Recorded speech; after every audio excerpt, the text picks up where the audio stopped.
Hi friends, I'm Thirak, you're watching Tech Made Be Unique, and today we're going to see how to change the hotspot name on your mobile phone on your Android. And if you're new to this channel, make sure to click on subscribe button below. We just quickly move on to the video. To change the hotspot name on your mobile, you just do this. So first of all, just swipe here and just long press on your mobile hotspot. Otherwise, just go to the setting option and just search as hotspot. So after going inside the hotspot and hotspot setting, you just need to click on the Wi-Fi hotspot. Here you will see an option called hotspot name.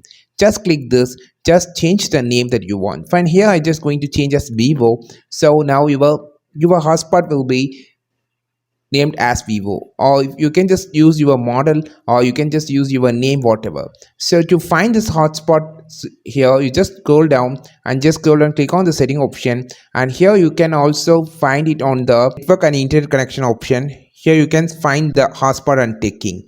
So here you just click on this Wi-Fi hotspot and just change the name. I think this video helped you a lot. Like this video, share this video, subscribe this channel. We will meet our next video with super valuable content. This is Tilak signing off from Tech Made Be Unique. Have a wonderful day.